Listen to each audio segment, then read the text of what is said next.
Well, good afternoon and welcome to the Veterans Forum. My name is Bob Stevens. I've had the honor of producing the show now for about 12 years.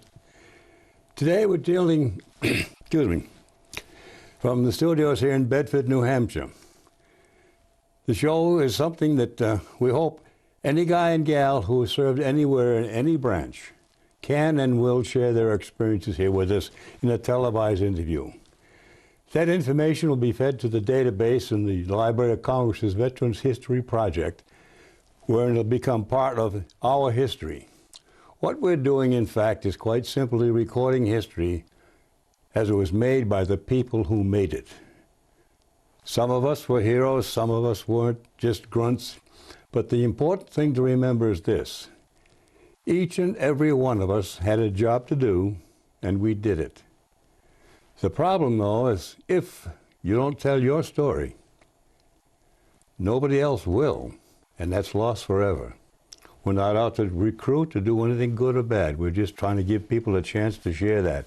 If you think of it this way, though, it's perhaps one of the best legacies that you can leave your family. It's priceless, but it won't cost you a penny.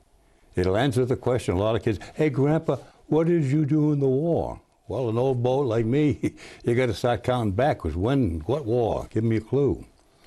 But the best part about it when it's done, and I've had this happen so many times, it makes it all worthwhile. The families of the guys who sometimes join us in the studios come by and just say thank you. 2 words, but it means a lot because it gave them a chance to fill in the blanks that Pop, Dad, or Uncle or Son never wanted to share. Now, before I start the program, though, I want to bring this to your attention. I got this about 6 weeks ago. It's a system throughout the state of New Hampshire. If you dial 211, you, a veteran, or friends of the guy or gal who think they may need some help, it'll put you in touch with this group of people. It's a cadre that no matter what your problem is, there's somebody around who can and will help you. You earned it, use it, but you've got to ask for it. Don't be proud. It's something that will help you all the rest of your life. Okay? Now, on to the show. As you can see, we have quite a collection of goodies. I'm going to ask Marsha to introduce herself, spell her last name and so forth. Tell us where you now live, your branch of service, and your dates of service, please. I'm Marsha Bailey. I was born and raised in Newport, New Hampshire. I now... Whoop. Back up, huh? Back up. You just took 25 years right off the top. Women are like that. No, where are you today? Where are you just living today? I'm living in Charlestown, New Hampshire. Okay. And I served with the New Hampshire National Guard 1981 through 1986. Very good. Okay. Now, obviously, you've had some history. And let's go back and find out how this all came to be. For example, now go back and tell us, where were you born, when, and then what was your life growing up as a child? Anything in your family that you'd like to share with us to give us a feel, who and what is Marsha? I was born in Newport, New Hampshire. Raised in the area. We moved to Vermont and then back again. And my father was a logger. And my older brothers, I come from a family of 11 that they all live in the area, and... Well, you were a town by your family. Yeah, I was. Yeah. I was the 8th out of the 8th born in the 11th. So I was pretty much brought up by my sisters and brothers. And well, how was life growing up like that? Was it rough? I know it's a silly question, but a lot of us didn't have family to grow up with. Well, some of it was rough. I mean, we were not a rich family, but we lived comfortable out in the woods of Leominster, New Hampshire, and we ran through the fields and the woods. And I remember when I was about 3-4 years old, there's a picture of me. I don't know as I really remember it, but I have the picture. Yeah. Of me sitting on a horse and my father drawing the logs with a horse down out of the woods. Oh. So we had our fun times, and like any family, we had our ups and downs. Did you have a lot of chores to do? Everybody have a job to do each day of the week or something like that, so you knew what was coming along? I didn't until I got a little bit older. I was probably a teenager by the time I got chores. Oh, you're lucky. Yeah, because the older brothers and sisters did most of the chores, and so by the time I had to, my chore was keeping my two younger sisters and my little brother out of trouble. Yeah. Keeping them occupied so that Mom could sleep because she worked nights, and so. Now, yeah, how was it going to school and all that kind of stuff? Were you a good student? Do anything outstanding, or you just got by? In your opinion? I was a good student. I was probably an AB student, and by the time I was a sophomore in school, I had met a boy and got pregnant and dropped out of school, but the good part of that was I went back to school. Oh. And I got my diploma, and we raised 3 children till about the 7th year. Then we divorced, and he went his way, I went my way. Okay, and that happens sometimes. yeah, and since then he's passed. So. What prompted you to join the Guard?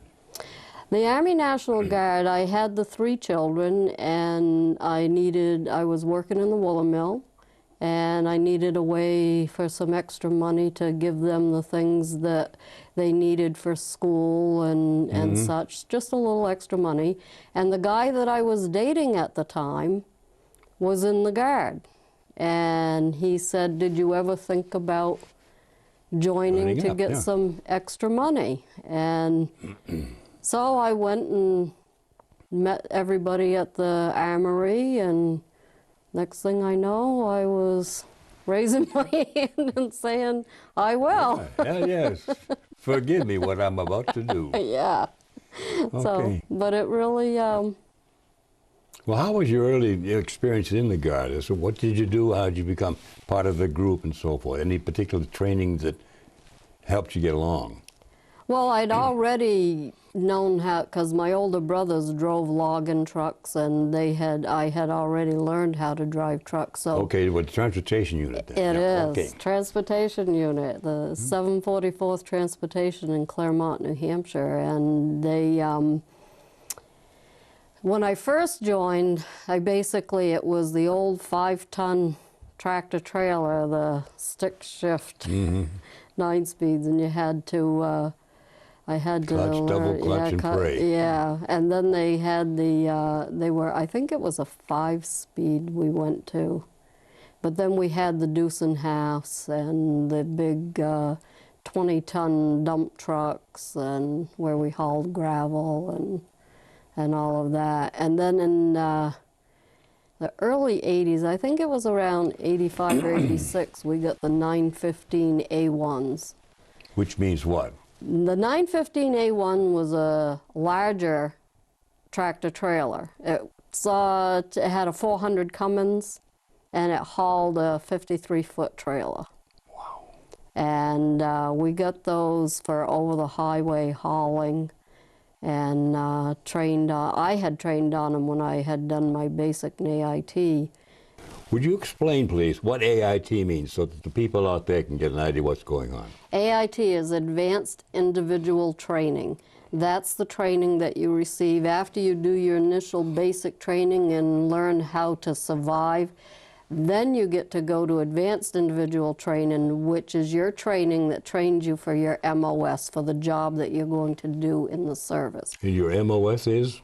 88 Mike. No, what's MOS? MOS is the Military Operating Service. Okay. I probably don't have that right, Well, but, we'll say they won't know the difference. but it is the job that you do. Yeah. And mine was, at the time when I first joined, it was 64 Charlie, and then it was changed to 84 Mike, which is the heavy-wheeled vehicle operator. And so then they have your levels, whether you're just an 88 Mike, and then you go to a 10 when you get a promotion, and then a 20 is a E5 and up. So each advance you go up the numbers, that last two You were in numbers. charge of a bigger piece of equipment? Right, yes. So if you were sergeant up here, can run everything from there on back. Right. From a Jeep up to whatever it is. Yes, yeah. Oh, now, you talked about survival. What kind of training did you have for your survival when you first went in? That's interesting. Survival, let's see, we did a lot of push-ups. That was to strengthen you, I guess. Push-ups and running. Everywhere you went, you ran or did Okay. push-ups. If you did something the sergeant felt that you didn't do it correctly, or you gave him a lip for doing what he told you, you dropped and gave him 50. Oh, dropping him too. No, seriously. But the training was basic survival skills, how to do basic like bandaging. Oh, first aid? Yeah, some Okay. first aid, how to live in a tent, how to keep yourself warm. So if you are out in the cold and you think that you ought to just bundle yourself right up and crawl into a sleeping bag, you don't want to do that. You want to just strip right down and get inside that sleeping bag. And make sure your boots and everything's in there with you, And they're because dry. you ought to keep them nice Yeah. and dry and warm. Been there, yeah. Yeah, so, and then you learn the rifle, the M16 rifle. I did rifle, the 203 was the grenade launch. It was a rifle with the grenade thing on it. We threw grenades, learned how to get that right pitch Yeah. so that... And there's no foul balls either. Exactly. And make sure you get it thrown far enough so and that then duck. it's, yes, so No, that it's not going to come back on you. Was this on, as the guard, was that a 1 weekend, a month routine, or so you were getting this training, or you were at a camp someplace doing No, it? well, my basic training, which was a 6-week at Fort Dix, New Jersey. Okay, that's what I want to find out. Yes, I was sent down to Fort Dix, New Jersey, and I did 6 weeks of basic, and then I did another 4 weeks of the advanced individual training. So I was down there from January 4th until May of 1982. And then what? And then I came back to New Hampshire, and that's when I did my 1 weekend a month and the drills, the summer camps that you go for 2 weeks training and such. And then in 1983, I think it was, 84, I came down to the military reservation in Concord and put in an application with the training section, and I became a full-time employee of the Army National Guard down here. Oh, So I was working 5 days a week, plus 2 weekends with the 744. no, you were a civilian working in the same place, is that it? Mm-hmm. Okay. Yeah. Now, did that count towards your service time? No. Oh? No, because it was a GS grade service position. It was a civilian position, which they grade them as GS. And when I first started, I was a GS4, and then I went to a GS5. And after I came back from the Gulf, I was going into a GS6 position, but because I came back with medical problems, I was relieved of duty. Oh, that's sad. Yes, it was, because I felt I wanted to, I figured even in a wheelchair I could still do the job that I did, but they gave it to a civilian, and they said that I couldn't continue it in, because I would have to be in uniform, which didn't make sense to me, but okay. Strange things happen sometimes. Yes, they do. And That's not the question. that's right. So, No. and it was, like I said, I was having a lot of medical problems, so. Were they related? No, I'm Yeah, trying to that's find jumping ahead. Where and Yeah. when, but That was after the Gulf. now, I'm trying to get a handle as to, as you developed, where and when did you go overseas, and as far as that goes? when you were deployed? And how'd they get We were activated November 17th. Well, we got the call on November 12th, and we had to report to the Armory on November 17th of 1990, and that was Desert Shield. Mm-hmm. And we went to Fort Devens, Mass to learn desert training in the snow. Well, yeah, but those deserts don't always have to be sand. This is true, but this is the desert we were going to was sand. No, So, they didn't happen to give you mosquito netting, too, did they? exactly, Take care of the yeah, snowflies? exactly. No. Zip. After you were trained desert fighting down there, what, 5 or 6 weeks, and then you shipped out to where? Let's see, how long? Well, we got there in November, and January 21st, we landed in Saudi Arabia. How'd you get there? Fly or boat? Airplane. Okay, Yeah, we where'd you take flew. off from? Out of, is it Hanscom? Hanscom Air Force Base, yeah. Yeah, I'm pretty sure that's the name of the one, Massachusetts. Yep. Yeah, we flew out of there in a C-130 in a little hammock-like seat, Mm-hmm. and we flew to the Azores. We spent a day or so in the Azores where they had to do some stuff to the plane and reload, refuel, and all that stuff. We were there for a day or so. I don't remember much of it because I think I slept most of it away. An interesting trip, huh? Yeah. Yeah, and then we flew the rest of the way to Saudi Arabia, and I couldn't tell you the name of the place we landed there now. I don't remember the name of it. Now, as we're going through here, you've got all kinds of photographs and so forth.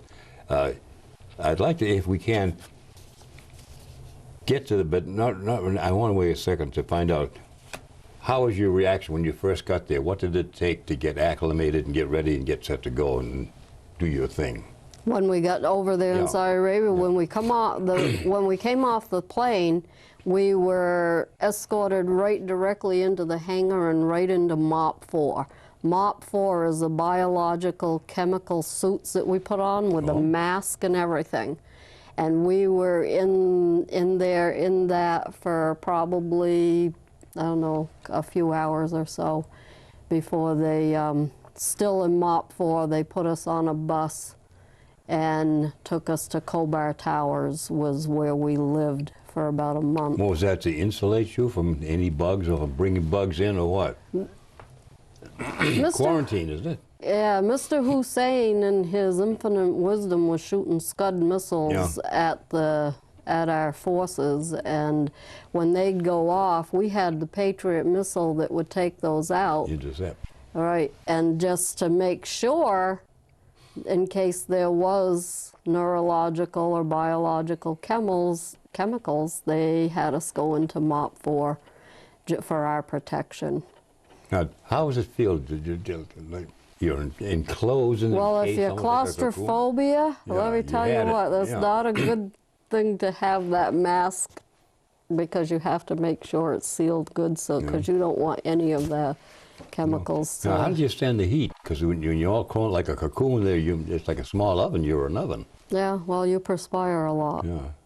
And that's when they drink gallons and gallons of water a day. Yeah, we had 2 quart bottles that they gave us, and that's what we drank, bottled water, the whole time we were over there. Okay, but now where did you say you went to next? The Khobar Towers. What is that, please? The Khobar Towers was like, how can I describe them? I don't know if I had a picture there of Here, them. take a peek. I don't know if I put it out I think there. they're in some order. I don't think I put the Khobar Towers in here. But it was like a big apartment complex. Oh, okay, that was your dormitory, if you will. Yep, yep. Thank you. It was, and we were up on the second and third floor. Each platoon had their own floor, and I believe we were on the second floor. Some of us were up on the third floor. But when we first got to the Khobar Towers, we were still in MOP 4, and some of the guys, they went up to the top of the roof because they were watching the Patriots take out those Scud missiles. And that was quite the sight to behold, to watch and to know that we had a little bit of security with that. No, was the area around it in any way a fence, a guard? It was all fenced in. They had tanks and sandbags and tanks at each entrance, and you had to, there was guards, you had to show an ID and give a password and to get in and out. And but you never went in alone, did you? You always in groups? Yeah, we were all, I was always in a group. Usually it was an average of anywhere from 3 to 8 vehicles at a time that would go out, and we'd be together No, was hauling that our just driving missions. convoy duty or patrol duties? No, hauling our missions. We'd go and get loads, and we would deliver medical supplies, and most of the stuff I delivered was ammo. Oh. I had the ammo for the tanks, and that's mostly what I delivered, was most of their stuff to them. Kind of a moving target, though, weren't you? Kinda. Yeah. But I was only support, so. Well, yeah, but someone had to support your support too, kid. The road Yeah. goes both ways, you know. Well, my back. that was always my little joke. They used to say women aren't ever on the front lines. Well, where was I then? Yeah, they just moved the line. Yeah, they moved the lines. It's that invisible line that it doesn't matter. That Scud missile could still hit you. Oh, yeah. But yeah, and they put mines all the way through. There were mines everywhere, up around the Iraq. IEDs all over. Yep, up around the Iraq border and all that. Well, were any of your gang trained to go as minesweepers or snappers, as they used to call them in my day? I don't know as anyone in my unit was. So did they have a But unit? they did have units No, that any kind of did do special that. highways you had to drive or limited to? We had one highway, the Green Highway, that we traveled most of the time. And that was up through the desert. And then we traveled the regular highway between from Colbar Towers to KKMC, and don't ask me to say what KKMC I stands won't for, ask. because I can't pronounce it. King Killa Ha something. Oh, Somewhere in the books it has the name, but I can't pronounce it. So crazy kid camp. Huh? yeah, so it's easier to just call it KKMC, and we hauled a lot of stuff in and out of there. The 410th Medevac unit was there, and we hauled a lot for Now, them. did you have I'll say, a schedule, 2 days on, 1 day off, or anything like that? Or every day you were on duty, and you just took turns rotating? Rotate. We were always on duty. Always and we on. rotated, yep. And the ones when you wasn't out on a mission, you obviously had to do the guard duty, the KP duty, whatever Whatever it took to keep. yeah, Now, were you near a whatever it town that you took could to go keep in moving. on leave, passes, or anything like that, or not? We did get into Bahrain. We went into Bahrain one time, and that's I didn't bring it with me, but I've got some little gold necklaces that I got each one of my children. Oh, I got them some gifts. Some from- goodies. Yeah, some gifts Yeah. from Saudi Arabia. So and you see the Got kid. that back This is home. why my mama brought back from the war. yeah. Yeah. God. This is what I was thinking of you while I was there. Yeah. And that's a funny story, talking about thinking of the children while I was there. In my truck, where the dash was, I had their pictures. Mm-hmm. And this Saudi Arabian climbed up on the side of the truck, and he saw the pictures. He wanted to take the pictures of my girls. Oh. He liked them because they're blue eyes. Oh. They all Not have the brown blue eyes. Yeah. So he liked the blue eyes. He wanted to show his family the blue eyes. Yeah. Gives you 3 camels for one. Yeah. No. He wanted to trade his truck. Well, not that one, but another Saudi Arabian wanted to trade his tractor. He had a tractor trailer. It was like the old BMWs. He wanted to trade that for me and one of the other women that was in the unit. Oh, it had some value. Yeah.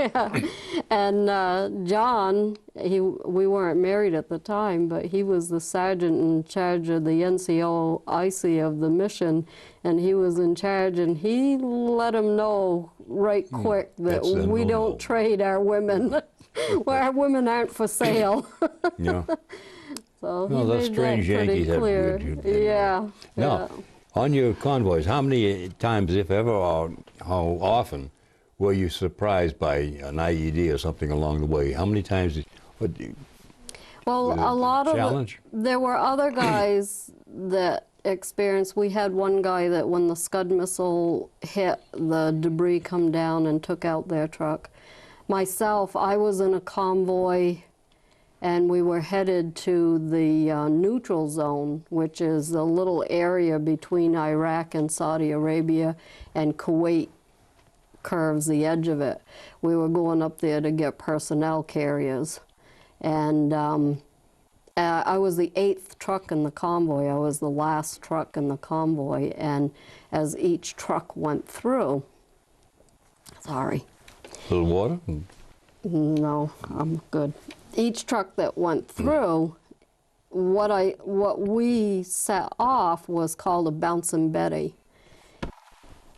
And so each truck that went over it, it would, so by the time it got to my truck, it exploded. And Pappy, the person that was with me, my co-pilot, he jumped out his side of the truck and I jumped out my side, and that's how I injured my back. Was I hit the lower back, middle back, and the back of my head coming out of the truck. Because the truck, I think there's a picture there. Yeah. It shows the truck. Get through the... Bear with us, folks. No. No. Here we go. Yeah, the truck. Yeah, those are the big trucks. Is the next picture, is that a better one of the trucks? This one right here, the hauler? So this part right here, where the steps come down. Okay, jutted out. Yeah, when I jumped, I missed those steps, and and I had my rifle in my arm, so I banged all the way down. And then when I hit the ground, I'm doing a shimmy under the truck. But to get underneath. To get over the other side where my co-pilot was. And when I get to the other side, he says to me, he says, "What was it?" Yeah. I says, "Well, I don't," because we initially thought somebody was shooting at us. And that's, as I went under the truck, I saw the damage and everything under the truck. And by the time I got to the other side, I told him, I says, "I don't think somebody's shooting. I think it was an IED. And he says, "Are you okay?" I says, "Yeah, except my back hurts like a son of a bitch." Oh, I heard that's a French word. It hurt real bad. It hurt real bad. And he says, "Well, we've got to figure out what we're going to do." All 4 duals were gone, and there was some damage to the front of the trailer, but the fuel tank had a hole in it, and there was a hole that went up between the seats, and we're actually lucky to be able to come home and talk about it. It didn't blow up, yeah. Now, did the rest of the convoy stop when you got wrapped? No, they had continued going. Oh. But our NCOIC and OIC was in a blazer behind us, and they came up on the scene, and they went forward and got the rest of the guys and brought back tires from each one of the other trucks so that we could, and the guys came back and they got the tires changed and got us back on. Did they give you an ambulance for you? How did you get taken care of? No, I got back in the truck and I drove to the location that we were going to, even with the pain. My adrenaline was high enough, so all I wanted to do was to get where there was safe. Yeah. And then we found out later the MPs came and did the report, and they told us that we were very fortunate because there were 5 of those Bettys? all in that area. So we were very fortunate that we only set off the one. And then we were all standing around talking about what happened and stuff. And I just dropped right to the ground, and they're all like, "What's wrong? What's wrong?" Of course, where we were was a medevac unit. So you're well taken care of. Huh? Yeah, so they gave me some muscle relaxers and something else, a shot in the back. I don't remember what the shot was, but they gave me a shot and to help with the pain and then Did they take care of you right there? Did they evacuate you someplace else, any other hospital? they kept me right there. I stayed there, and then the next day we had to wait to be cleared by the General Franz so that we could move the equipment. And me and 3 other guys were put on a helicopter, and we were flown to KKMC. And then I followed up with on sick call the next day, and I was returned to duty. Really? Yep. Have some more pills and Yeah. go back Take the to green duty. one. That does everything for you. Yeah, there you go. No, we usually eat the Attleboro, that was if you've got everything else, Yep. take one of them, you Yep. turn yellow, but by God, you're healthy. But they couldn't find anything, No? No x-rays, CAT scans, don't they have that equipment there? They had x-rays there, but they didn't see any damage, No? anything that would cause the neurological problem that I was having. So they didn't know. You're a woman of mystery. Huh? Yeah, woman of mystery. Yep. See? Yep. Now, Even to this day. Now, talk about that then. Now, were you then stationed? Did you couldn't do any more driving, or did you on light duty, or what have you? No, I was on light duty and I could still drive. Oh? And I still hauled missions and Well, that only just aggravated, though, didn't it? oh yeah, it did, but I still hauled the missions and I still did the cleaning of the vehicles and all that to get them ready to ship back home, and Oh, good Lord. I still continued to do the duties that Okay. I was asked to do. Well, then, I'd like to go through some of these small photographs here. This one, like you guys were having a chow down or a rest That was February 10th. We had left Cobar Towers that morning, headed to Camp Henry, and that's my birthday party. Oh, now tell us, the folks, about your birthday cake. I remember My that one. birthday cake, John took a MRE cake. It was the cherry nut cake, and he took the cocoa mix and made the frosting, and then he put 2 bullets on it, and that's what I'm doing there as I'm biting the bullet. Let me see if I can find it. I know, Okay. that's kind of hard to see it, but Right here, dead center. Now, were they 50 caliber? no, those were just M16 bullets. The 7.62 bullet. 062, yeah. I don't think I put a 50 caliber on that cake. Oh, no. This is a kind of a cute one, if you will. You and that's your That's my bunk. That's your bunk, and that's That's your buddy? my bunk. That's my buddy. Yeah. The white bear? Or? Yeah. He traveled from Fort Devens to Saudi Arabia and back, and I still have him. Yeah, it's a good memory. That's Snowball. Yeah. Now, Yep. talking about coming back, this is jumping the gun, but there's your short calendar, right? That's our calendar we kept from the time that we arrived there to the time we were headed back. And each little X is a Yep. day less. Or a day Exactly. going the other way. Yep. Okay, now this is kind of a company area sort of deal, but that's your radio tent? Those are where the phones were. We had to drive probably, I want to say probably 5-6 miles to get to those. Oh? From Camp Henry to those, and that's how we called home. And sometimes it took a few minutes to get through, and sometimes there was a long line because there were only so many phones. Now, were they all ham operators or just regular line phones? I think they were, because they were, if you see this picture that you got here, it's a regular phone. Yeah, okay. I'm not sure exactly how they wired them. I don't know anything about that type stuff. But Now, you couldn't use the little hand phones you got today, the palm phones, what do they call oh them? gosh, Cell phones? no, we didn't have those things back then. Okay, okay, I'm dating myself. Yeah. Now, this is one where you guys are really, really humping it. Yeah, that's, we're waiting for our airplane home. Wonderful sound, huh? Yeah, we're taking our little nap.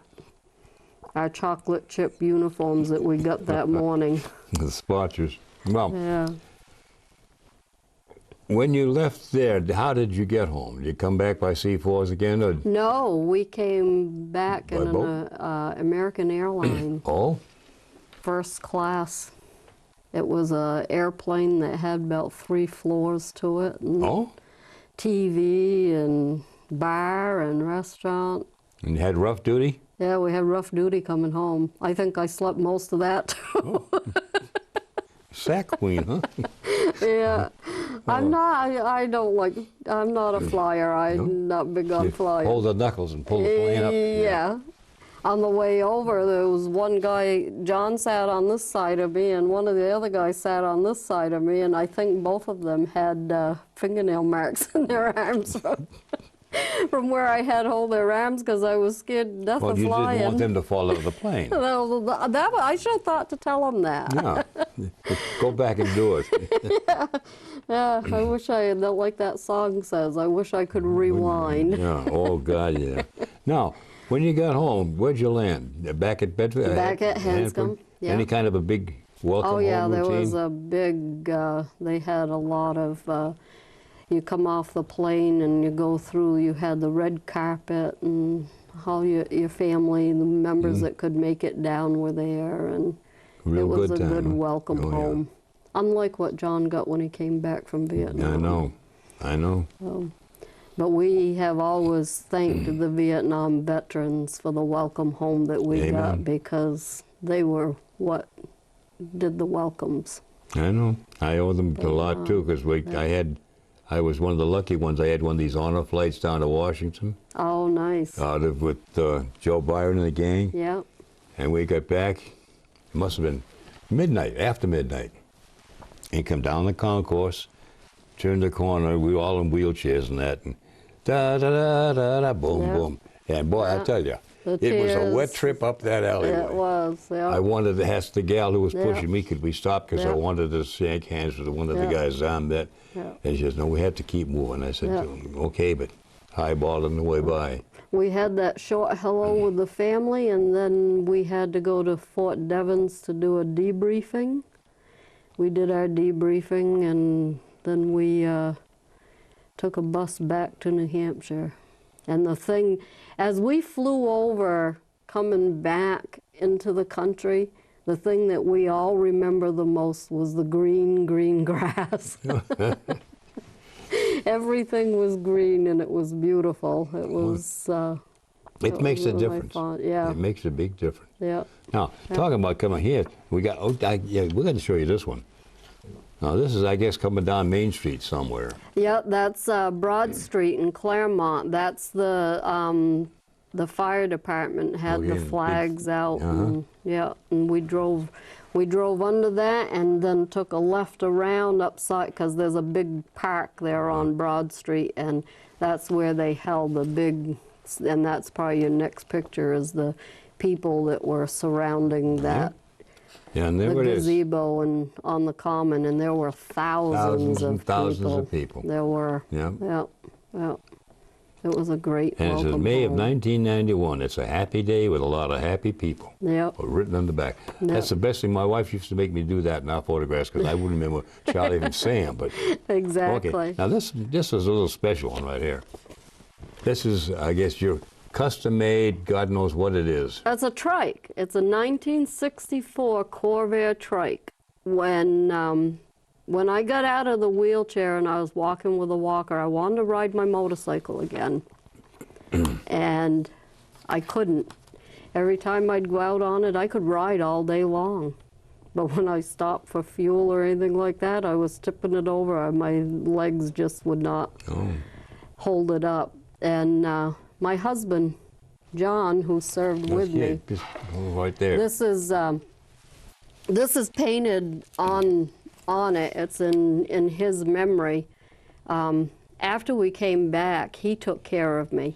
Oh, He got me hooked up with the VA, and he made sure that I did my physical therapy, and he kept right on top of it. And but he also wanted me to enjoy life. And not being able to ride my motorcycle, he said Made it possible. made it possible. So he built the trike, and he passed away 10 years ago. And so I had the trike painted in his memory. Dale That's nice. Dale Flewelling out of Newport, New Hampshire, did that portrait that's on the rear of the trike. And it's, Now, who are the two kids? that's John and I. Oh, kids, well, okay. They were younger then. Yeah, we were 34 and 30, he was 40. He was 6 years older than me. Because I had my 34th birthday in the Gulf. No? Just a child. Just a child, yeah. Yep. Now, let's take a peek. These are, I guess that's John, isn't it? That's John. He, that was taken one of our guard weekends. We were cleaning the snow off the trailers, and I snapped that picture of him. Oh, were you both in the guard at the same time? Yeah. Oh. Matter of fact. He's the one that Yeah. No, he didn't. He wasn't the one that introduced me to it. My second husband was the one that brought me in. Oh. John was our squad leader. He was our platoon squad sergeant, and my husband at the time, him and I were the first husband and wife team in the state of New Hampshire to be in the same vehicle and hauling missions. Wow. And as long as we were stateside, that was okay. But once we got activated, I was pulled out of the second squad and put into the first squad, because by that time, John and I were dating. And the commander said, we can't have you in the same squad. Yeah. And which, to all of us in the whole company, we were all family. Yeah. So, I mean, living in the community, and that, I think that is what makes the Guard units unique to the Army units, is that they do know each other in that capacity. They know the wives, the Families, children. the kids and all that. Exactly. So we are family. And it's like I learned when I was in basic, you become family with the other members in your unit or your platoon or squad. And one of the things that D.I. told me years ago, and I'll never forget it, a couple of weeks back, I guess, he said, there's no I in team. Exactly. There's no I in team. It's us and we. Yep. And You take care of me, I'll take care of you. Exactly. And it pays off. And we did. We lost 2 young men over there, and that was a hard one for the whole company. You're all interrelated. Yeah. You're all interrelated. Yeah. And there's no secrets either. That's the other thing. No, there isn't. Not a one. We promised the kids we wouldn't talk about them, but you got to explain.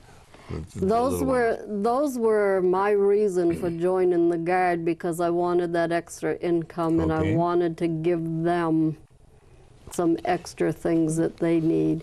And they were actually older. They were a little older than that by the time I went into the service. Lando, my son, he's now 41. And then Anna, my oldest daughter, she lives with me, her and her husband, and they take care of me, make sure that I get to my appointments. Yeah, because my memory is not a good one at all. It's a hard. And then my baby, she lives in Claremont close by, and they all have children. So you're a grandmother, a great-grandmother yet? Yeah, I am a great-grandmother. I've got a 5-year-old great-grandson. Yeah. What's the old saying? You're too young to have great-grandkids. Yeah, well, I started young, and so did my daughter. Amen. But I don't think I would change any of it for anything. You can't change a word. There's no if-onlys. Yeah, can't rewind. Yeah. So, now, when you get out, great. how and when did you get classified as having your back and so forth? Do you get any kind of a disability pension or anything? I'm not into numbers, but...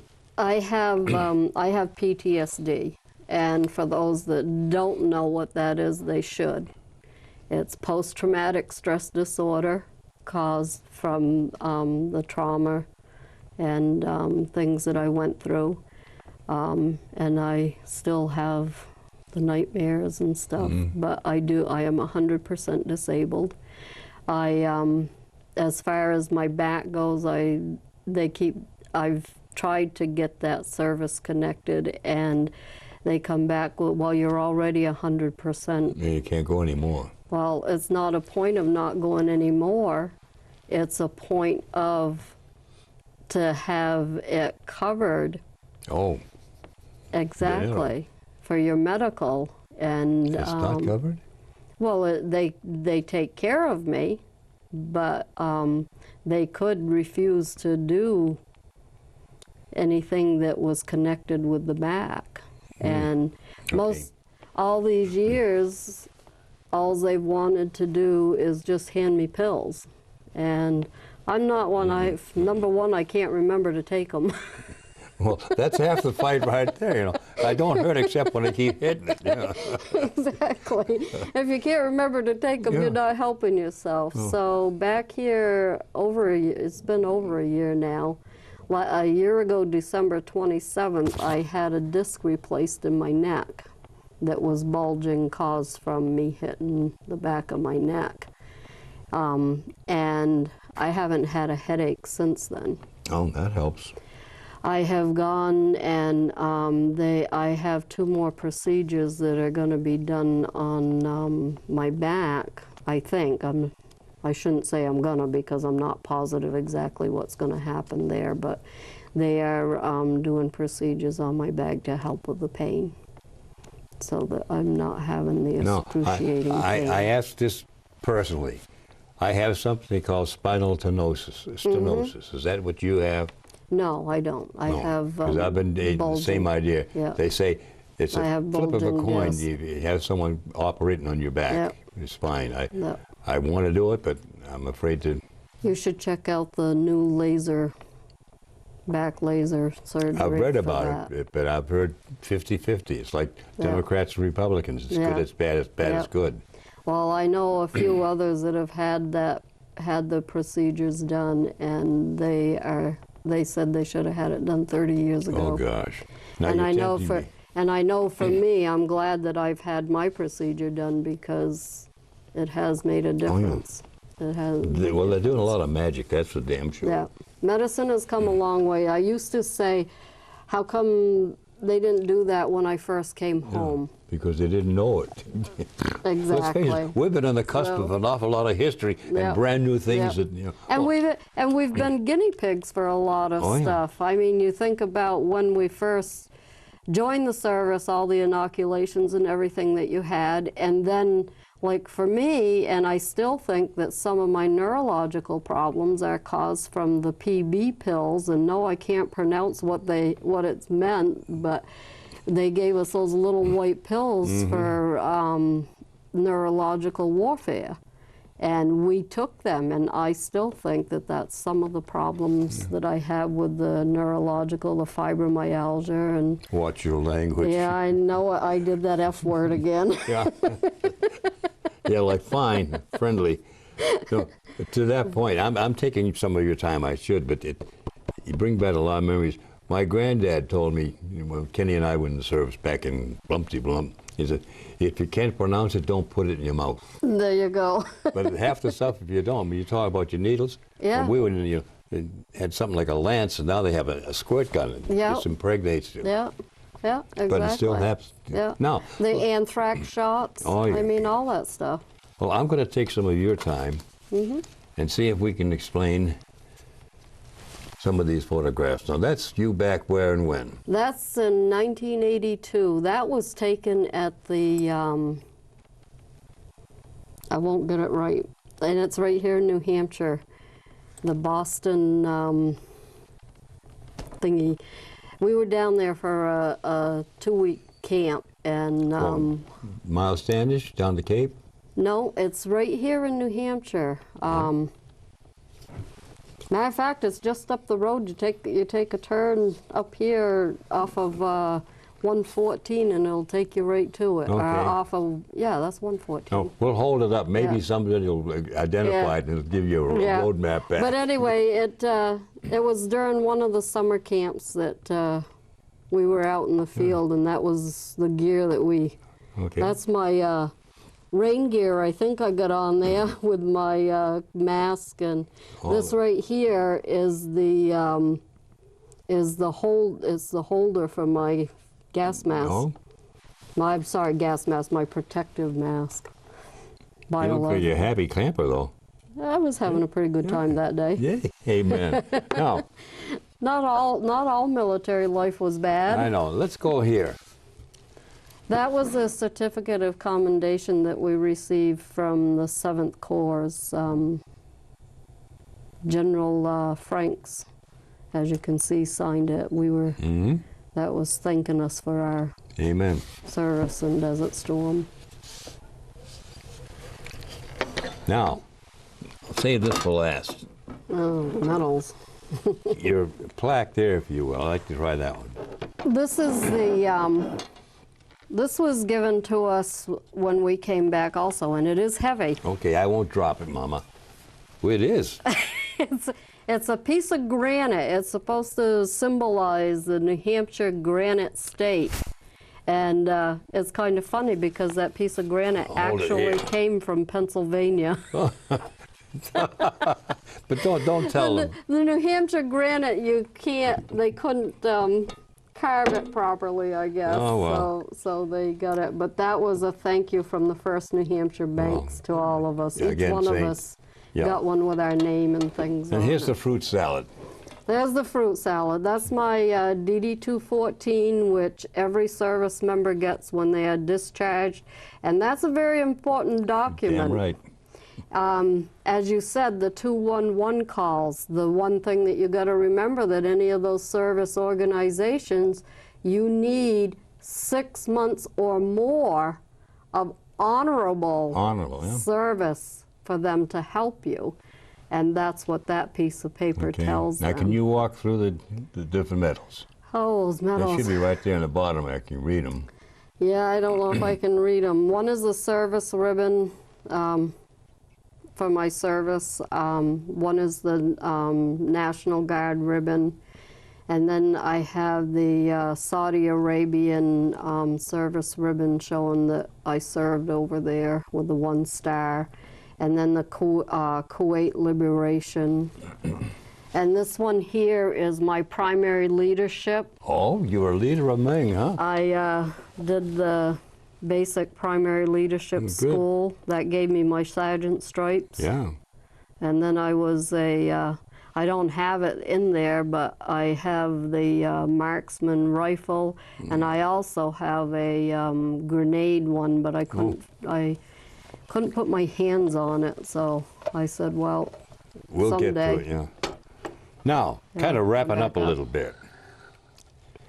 With all that you've seen and done, and where you've been, and what you've lived through, would you think or say that your experience in the service was a positive or negative impact on your life? Both. Explain to me if you can. Well, the positive was that I learned and was trained a lot of survival skills, and I have an extended family that is above and beyond, and they are there for me. I can call them day or night when my own family, because my family has a tough time dealing with some of the issues. They suffered as much as you suffered. They did, and they have a hard time with it. And but they're there for me too. But my veteran family helps me get through a lot. I belong to a PTSD group, and I go. Well, actually, I should be there today, but Playing hooky, you forget another appointment. But they excused me. Okay, you got a they knew I was. TDY. Yes, they knew I was coming here, and they excused me. And the bad part is the medical problems and issues that I have. But would I do it again? Yes. Yes. I would. Yeah. Because I still believe in this country. I still believe in keeping my children, our children, safe, and I do pray someday that we will have peace and Yeah. not have to worry about having All kinds of strange things going on. And that was one of the things that John and I said when Iraqi freedom with 9/11 and all of that happened, that if they had just let us do our job when we were there. If. Yeah. And that rewind again. Yeah. Yeah. But if I would still do it again.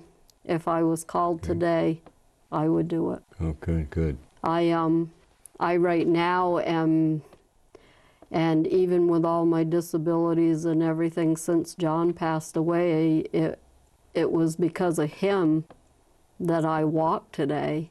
And so to keep that going, I continue my physical therapy and my veterans groups. I am a member of several veterans organizations. Rolling Thunder, I've been a member of them for 13 years. And some of them can tell you, I'd load my walker right on my trike and away I'd go. And I didn't miss too many of the events. No. Since then, I've missed quite a few, but I've been involved in other organizations. I'm the District 6 Commander for the American Legion. I am the Junior Vice Commander for my post in Claremont. I'm a lifetime member of the VFW. I'm not as active with that one as I should be. I'm a lifetime member of the Disabled American Veterans. I volunteer at the Friends of Veterans in White River Junction, Vermont. Yeah, but what do you do in your spare time? In my spare time, I Things to do. lie flat and knit. Yeah. 3 words, kid. Thank you. Thank you for your service and helping us today. And thank you My for pleasure. allowing me this chance Hopefully to get the story this out. may get some of you guys and gals to come and join us. Again, Bob Stevens saying thank you. Be good.